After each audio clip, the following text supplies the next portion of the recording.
அன்பார்ந்தவர்களே, இயேசுவின் பிறப்பு ஒரு வரலாற்று பிறப்பு. இதை 2 நற்செய்திகள் நமக்கு எடுத்துரைக்கின்றன. லூக்கா நற்செய்தி 2ஆம் அதிகாரம் 1-3 வசனங்கள். அகுஸ்து சீசர் தம் பேரரசு முழுவதும் மக்கள் தொகையை கணக்கிடுமாறு கட்டளை பிறப்பித்தார். அதன்படி சிறிய நாட்டில் குரோனியு என்பவர் ஆளுநராக இருந்தபோது முதல் முறையாக மக்கள் தொகை கணக்கிடப்பட்டது. தம் பெயரை பதிவு செய்ய அனைவரும் அவரவர் ஊருக்கு சென்றனர் என்று வாசிக்கின்றோம்.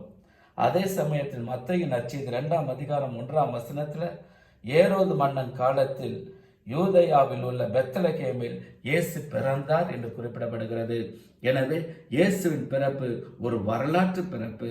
இதனை முன்னிட்டு அவர் நம்மை போல ஒரு வரலாற்று நபராக இந்த உலகிலே பிறந்திருக்கிறார் என்பதை நம்புவோம். உங்கள் அனைவருக்குமே கிறிஸ்து பிறப்பு நன்னாள் வாழ்த்துக்கள்.